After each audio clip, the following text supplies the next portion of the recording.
welcome to our series, Everything Related to Payments. Joining us today, we have our guest, Tom Hunt, who is a Director of Market Planning and Risk Management at LexisNexis.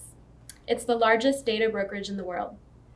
We also have Adwait Joshi, who is the founder and CEO of DataSeers, which is a company focused on helping fintechs and banks tame the data demon. We offer a platform as a service that assists with reconciliation, compliance, fraud, and analytics. So first off, Tom, I just wanted to ask you, what brought you to LexisNexis, and specifically, why did you choose to focus on KYC? I've been with Lexis for about 10 years now. Prior to that, spent about 20 years at the commercial credit bureaus, right? And for me, it was just a really interesting world to get into at Lexis because they have so much more. They have their fingers in so much more different sorts of activities. And so they're not just primarily like a credit bureau trying to answer the question, are we going to get paid and when? They're looking at all kinds of things about business entities and the people behind them and really trying to help their customers understand who those businesses are to start with. How long have they been there? Where do they own any property? It's a much broader landscape than just, are they going to pay me on time? So for me, it was an exciting challenge. At that time, when I joined Lexis, again, about 10 years ago, they were really just beginning to kind of get into the commercial space. Lots of activity around consumers and compliance and collections around individual people and those kinds of things. But they were just at the very sort of front end of the business end of things. And so to be a part of that, to kind of drive that growth over the past decade has been a lot of fun. Right. So as it relates to know your business in particular, that's a space where I think we can have such dramatic impacts on our clients' business, just in terms of helping them to automate solutions, to automate processes, and to really help them find businesses that would otherwise be really, really difficult for them to even just onboard, even if they were doing it manually. Never mind how much time that takes, but just being able to do it, being able to find those companies out there and bring them on board. It really, I think, helps to drive commerce and helps those small businesses get access to capital and get access to expertise that they otherwise wouldn't probably get access to. And what is your relation with LexisNexis? So the relationship began with HPCC systems, really. And of course, if you look at what we do as a business and what Lexis does as a business, it's very similar. We capture different types of data, we assemble them together, and then we provide value back to our clients, right? Lexis is focused on public data and information around individuals that is publicly available. We are focused on private data, transactional data, and fraud data, where somebody might be exhibiting a behavior that is fraudulent. And so we have to collect a lot of data from a lot of different pieces and bring it back together. So if you look at it, right, HPCC systems, which is pretty much the base of what Lexis is built on, is also what is the base of what DataSeers is built on, makes perfect sense. And using HPCC systems, it also makes a lot of sense that we integrate with Lexis for, maybe some of our customers might require services that Lexis offers. Mm-hmm. So if we could provide a single interface, a single API interface into our application, and we can do everything from onboarding, ongoing, account closure, escheatment, whatever it is, that's the true account lifecycle. So you don't have to go and work with multiple vendors, you work with one, and then we are the ones who partner with the best in the industry on the backside. Right. So it's a great relationship, we love it. And there is a lot more to happen, in the short future here.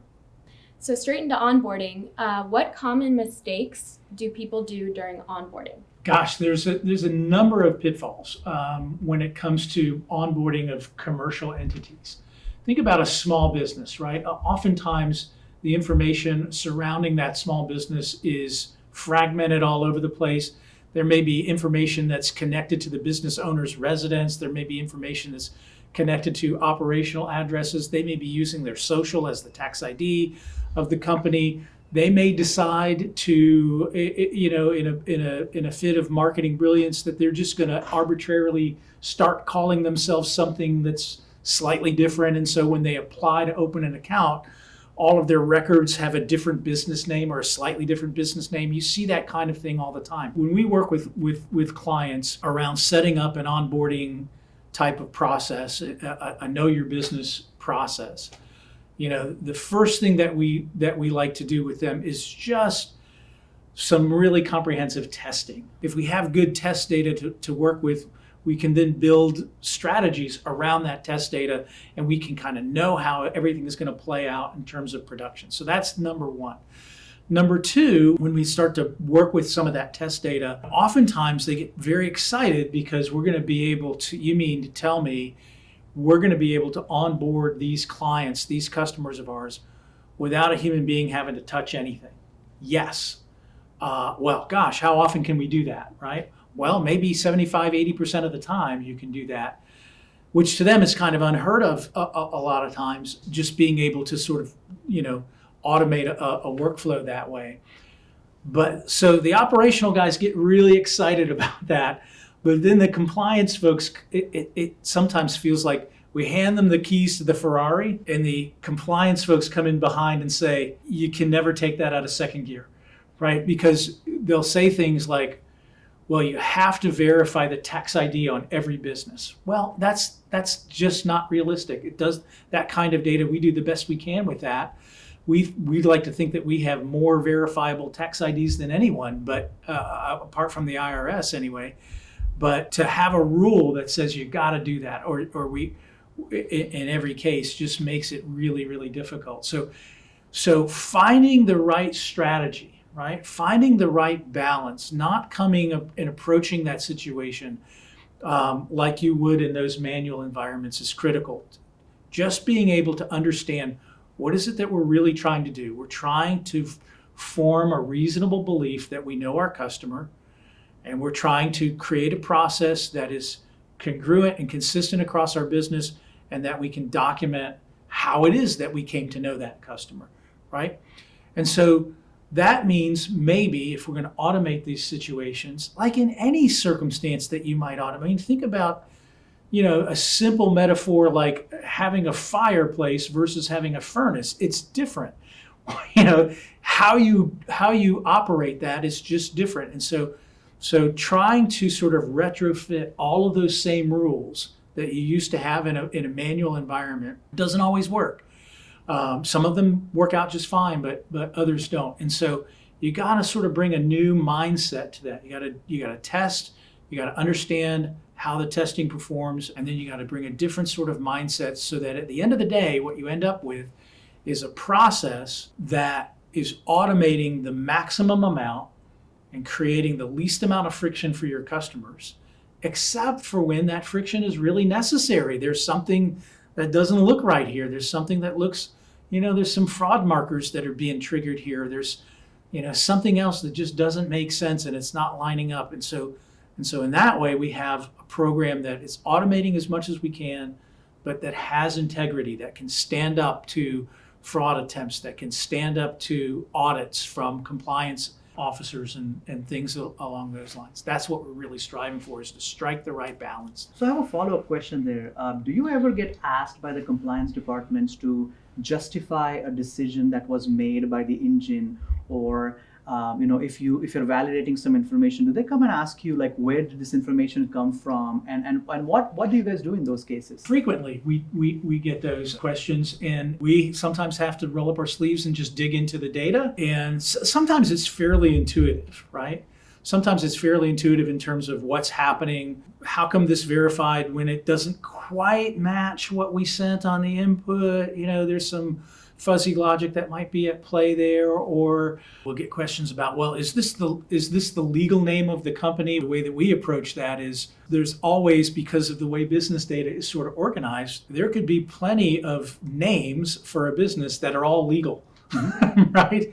And so we have to look at, what's going on with all of that and sort of help them to understand the nature of what they're dealing with. Yeah, so we have to, sometimes go back and sort of recreate what actually happened here, and how did this actually verify, or why didn't it verify in some cases? That's just a matter of sort of digging into the data and digging into the logic of our systems and how they sort of calculate different values and things like that. And usually those can be pretty enlightening experiences for our clients. They sort of come to know their customers' data better. They sort of come to know the tool that they're using better, and have an appreciation for how we sort of make decisions along the way. We have logic in our system whereby if you give us the right address, business name, city and state, but the wrong zip code, we're still going to be fine with that. We're going to tell you that looks great. Or if you give us the right zip code, but the wrong city or state, the zip code's going to override it. We're going to say, yeah, that looks fine. So we've had clients that say, wait a minute, you're telling us this is verified, but we gave you stuff that's wrong. How can you do that, right? And we always come back and say, well, I mean, that's one of many examples, but we always come back and say, well, that's part of what we're here to do, is to help you sort of overcome limitations and ambiguity and typos and those kinds of things. And what we're saying to you is, our best understanding of the regulation is that you have to form a reasonable belief that you understand who your customer is. And so, given that you've got all of this other stuff that's right, and you've got this one little part that's wrong, what we're saying is, okay, that's not unreasonable. It's not unreasonable to make that assumption. Now, you may disagree, and we can give you the mechanisms to say, nope, we're not going to allow those through. If you want to stop those, that's fine. But we've built our systems to anticipate those kinds of issues in the incoming data streams, and so we don't have to stop them. Basically, what you're telling them is, welcome to the world of artificial intelligence. We are looking that you're making a mistake, but we know it's just a common mistake, and it's not really something that you should fail them on. So we're going to make those corrections and send back the corrected information to you. Right. And again, technically, you're right. We're telling you something's good that there is an error. We also let you know that there's an error there that you might want to correct. We're not going to fail that inquiry just for that. Well, that leads us into our next question. Is there a best process when it comes to onboarding? There is, and I'm biased, but I think we have it. We're going to look at a business entity and up to 5 people simultaneously. When we talk about, wanting to verify the folks that are representing themselves as the beneficial owners of this business, we can look at them all together and tell you whether or not those people are connected to that business, all in a single API call. And we've also recently built out different modules where you can add on, okay, well, maybe this is a lending platform that you're in, right? So maybe you'd like to, once someone's verified, we want to get a credit score on them as well. Okay, fine, we can add the credit score to that process as well. So it's all done at once. So the more that we can do in a single pass back and forth, in a single call and a single API call, we think the better. Not very long ago, in order to verify the business and the person, those are all separate calls, right? Mm-hmm. And no link between the business and the person, right? So today we can do business, going against all of our sources, letting you know whether or not they're good at the Secretary of State, as well as verifying them, and all of that kind of information comes back all at once. And so what it really enables is, as I've said, an automated workflow that you can make decisions and you're sort of checking a bunch of boxes all at once, as opposed to having all of these separate calls that you have to make. What about beneficial ownership? How do you establish that? Well, in the US, it's hard because, gosh, if you want to own a company in the United States anonymously, it's not very difficult. It's so easy, right, to obfuscate and to just, to create structures that, the person can't be found. Mm-hmm. And so what what the regulators have determined around this is that the financial institutions, the regulated financial institutions, actually don't have to verify the status of that person. What they do is the financial institutions are required to ask that individual who the beneficial owners are. They attest to that. The financial institution essentially can take their word for the fact that they are, in fact, beneficial owners. And then they have to verify them as individuals. What we do is we go a little bit further than that. We're scanning all of our information that we collect on businesses, and we're getting it from over 10,000 sources, and it's coming in all the time. On an average day, there's like 200 million updates to all of these files, and it's a constant living, breathing animal, right? And so when you sort of ping against that database do is interrogate that information to see, okay, we've got an inquiry here. We're trying to verify Tom's auto body, and we see that Tom Hunt has been suggested as authorized representative of that company. Oh yeah, we see Tom Hunt in the Secretary of State filings. We see Tom Hunt in the UCC filings. There's a business license over here that we see Tom Hunt's name on. We see Tom Hunt from the commercial credit bureaus as listed as an officer, and at his title there is owner. We see all of that information, and so we're able to come back to you and say, we think that Tom Hunt is likely an owner or at least an employee of this company. We can say that with a reasonable amount of assurance. If he weren't, he wouldn't be in all of these places, in all of these different records and data sources. And so that's how we do that. So one thing that I have seen, especially when people want to conceal, and you're right, if somebody wants to conceal a company in the US, they very well can. There are new industries that are popping up, especially around cannabis, right, where there is a dispensary and it's a legal dispensary, right? A lot of people are trying to come up with a way to identify if a dispensary that I'm looking at, is it legal or is it not legal, right? It might be doing business right in front of you. That doesn't mean that they're legal. Right. Because there are so many things that happen there, right? So the person that is leasing that building may be leasing it under some other purpose, yes, right? And running a dispensary there, right? So there's so much complexity when it comes to that part of data. Plus then you have your shell in shell and shell in shell and so on and so forth, where it almost is like a rabbit hole, right? It just keeps on going and going and going and going and going. And so how do you solve that issue? Well, I would say it's hard. We probably don't do that perfectly, but what we do, I really honestly think better than anyone else, is connect people to businesses with all of those sources and all of that linking technology that we use to resolve both business and person entities. Let's unpack that for a minute. We start out each day, right, just on the business side, with about 80 billion records. Right? That if we were to create a unique business profile for every unique set of data, for every profile, whenever there's some variation within that data, we'd have over 450 million businesses in the database. Well, that's a ridiculous number because there's only about 30 million businesses in the country, right? So what does that tell us? That tells us that there's a lot of ambiguity, there's a lot of overlap, there's a lot of variation around the same business. Same thing with people. So we're going to be able to follow those people and those businesses. Just because you march down to the Secretary of State, spin up a new LLC, doesn't mean you get to evade your previous derogatory history for the past 20 years, and because you just reinvented yourself for $120 at the Secretary of State office or whatever, right?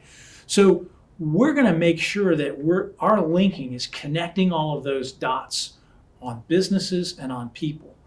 And we take it the next step further, really just over the past couple of years. I mean, we've always been able to do this to some extent, but we've really come a long way in the last few years in terms of being able to connect people to businesses and businesses to people. So if you give us, for example, if you're a client, we've done this kind of work for clients before, where they give us a list of people They're going to send us a list of 1 million people, and we're going to then be able to tell them, for those 1 million people, here's how many of those people we have as owners or at least executives at businesses, right? Well, guess what? For the restricted industry kind of application, right? Now we've got this guy who has a legal marijuana business, but he also has these other 3 companies over here that he's probably, maybe in some cases, moving money through, right? He's got these other cash businesses. Maybe he's got 3 other restaurants that he owns, right? So, for our clients that have relationships with him and those restaurants, they might not know that he also has this marijuana business over here on the side. Well, that's part of how we help to make them aware of that. It's through all of that linking, being able to say, hey, this guy also owns these other 4 businesses. And it may not even be marijuana related or anything else. It might not be a prohibited or restricted industry. It may just be, gosh, we've got a lot of exposure here to these 3 businesses that we didn't really know were connected to the same ultimate relationship. Right? It's funny, I'll mention this, that we always talk about money laundering, and one of our advisors, who is actually a LexisNexis employee, Arjuna, always mentioned that for our employees, watching the show Ozark should be considered education material. That's right. I remember when that show started, and I remember thinking, gosh, this is a show about my work life. Exactly. Yeah. In the wake of COVID-19, we know of all the fraud that happened. We spoke about that earlier. How do you think it could have been prevented? And I understand it, and I'm sympathetic to it. I think the Department of Treasury, I think our government was really in a panic, right? There are all these people. There's this exodus of people just leaving offices and setting up working from home, and man, what's going to happen? People are afraid to go to restaurants. They're afraid to go to bars. They're afraid to go anywhere, and it gets really, really hard. I respect the idea that our government wanted to try to just inject some capital into our economy, and instead of sending people to unemployment offices, hey, let's just keep everyone on the payroll. Let's protect that payroll. Let's subsidize that payroll, and you could, even though you're not working, you're still going to get paid, or maybe you're not working as much. We're not going to let people go, and I respect that. And they were in a big hurry to kind of get that going, but haste makes waste, right? And so what ended up happening was the requirements for applying for that loan were very, very thin. And the risk for fraud or just default was entirely taken on by the government. So the banks, the folks that were approving these loans, they didn't really have much skin in the game. They didn't have anything to lose. They didn't have any due diligence that they needed to really apply. Yeah, they needed to sort of look and make sure that you really do have employees and that you really were a business as of, I think it was February 15th. But beyond that, it was really easy if you could create documents that were forgeries, or you could somehow get through the filtering process. Seemed to us to be pretty thin. We did do, and I suspect that on the backside of this, there are going to be some audits and some regulators that are saying, hey, wait a minute, what happened here? You guys have a lot more fraud than other folks do. There may be some really difficult questions. I sort of imagine at some point there's going to be a row of financial services companies on a Diaz somewhere answering questions to congressmen about how did you let this happen, right? I hope that maybe we can help prevent some of that, or at least get out in front of some of that. Again, I'm sympathetic towards the idea of let's just try to get this money out into the economy as soon as we can. But I think maybe just a few more little fraud checks here and there could have done a lot to stop some of that or prevent some of that. Yeah, and I second that because a lot of what I've seen happening in the recent past is that the regulators are hitting these banks with due diligence. They're basically saying that you don't have a good due diligence going on, right? So you got to enhance it. That kind of brings me to the next question. And we have floated this idea around our company is like, let's build the ultimate scorecard, right? And what I mean by that is most of the fintechs that are starting today, right, who want to be the neobanks and who want to be, the challenger banks or who want to be the next biggest lending company in the industry, more and more younger people are getting involved in starting businesses, right? So I read a metric somewhere that said if you're 30 and if you haven't sold a business yet, then it's too late, right? And I'm pretty sure some exactly, right? Exactly. I mean, but you have all these young billionaires out there doing amazing. Right, but the question comes is that with this young age also comes a little bit of inexperience of I don't know if I'm onboarding the customer correctly, right? So as a business owner, if I were to start doing something, right, I want all the customers because that just means I'm going to make so much more money. Right. But that's like saying that you're going to let your front door open, let everybody in, and just expect nobody's going to steal. That doesn't happen, right? Right. So we have floated around this idea of the ultimate scorecard of can there be such a thing where something can be done where you just close your eyes and onboard this customer and there's almost 100% certainty that it's kosher. His information is right. It's not being sent by somebody else. I know he's not going to commit fraud, et cetera, et cetera, et cetera. And I want to just ask you what your take on that is. I love the idea, and I think we'll get there. As I start to think about the questions, and that's just sort of my framework is like, okay, what are the questions that need to get answered in that process? And how can we answer those questions with a minimal amount of friction for that customer that's ultimately applying, and step up that friction when there's something that looks like it's off, right? So that's what we're aiming at. And so I mentioned earlier talking about, an ultimate sort of process for, looking at the business and all of that information, looking at the people behind the business, looking for, is there any connectivity between them? But to go further to say, you know what, that's all maybe easy enough to fake because you can get a business name and address just by doing a Google search, right? It's not that difficult. Okay.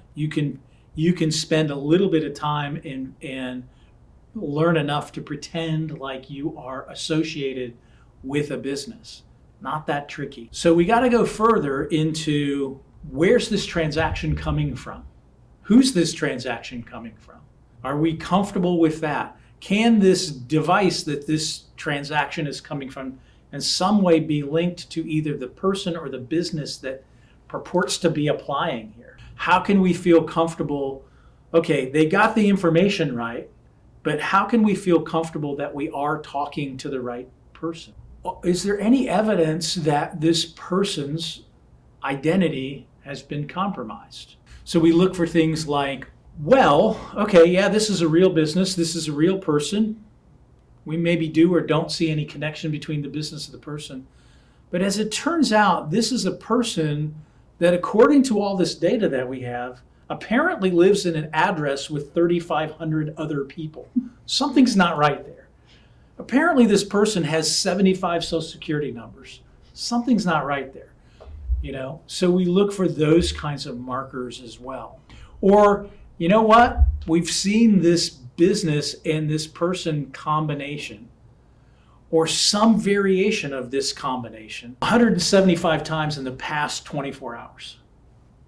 Something's not right with that. That's not normal behavior. So we're looking for anomalies in velocity and in profile and in relationships and connectivity and in device and digital identity. So what we're doing is sort of working towards a model that incorporates all of that incrementally. Before we even collect any information, where's this device coming from? They say they're coming from California, but really they're in China. Okay, maybe it's enough to say, we're done, stop there. Not going any further, so that kind of thing. Versus, okay, that all looks good. They give us a little bit of information, everything flows through, and we don't trip any fraud triggers, and so we don't do any more additional checks, everything looks okay, and we just continue to everything sails through the happy path. One of the things that Shay asked earlier is, what do we have to do with LexisNexis, right? And you just mentioned, Lexis has so many product lines, right? There's been so many acquisitions. ThreatMetrics is what you were just talking about, and EmailAge, Yes. and all these different acquisitions that It's have happened. difficult for guys like me to even keep up with it. Right. I can't imagine anyone out there. Exactly. So, what companies like us are thriving to do is that, there are 100 data points, but a person who is trying to onboard, he doesn't know about all those. And at the end of the day, he doesn't care about all those. So do we really need to go and tell him that, oh, you need to be using A, B, C, D, E, or just say, don't worry about it, send me your data, I'll take care, right? And that's the ultimate scorecard. What I was talking about is what we are trying to build is, don't worry about onboarding, just send us that data. We know where to go. If I need to check a device, I will check it. If I need to check a phone number, I will check it. But you don't have to worry about it. You don't have to send me the multiple API requests like what you said earlier. Right. And I think Lexis is perfectly positioned to have all of those points, right? You have all of the data. It may be coming from different entities, but that's what we can connect those dots, right? And that's why this partnership is so powerful in my eyes, is because we are at the front end, and we are doing is tapping into the mothership for that information when required. Right. Yeah. Because, what good does it do to have that information if you don't have access to it at the moment when you need it? Well, that was a great discussion. Thank you so much, Tom, for joining us, and Adwait also.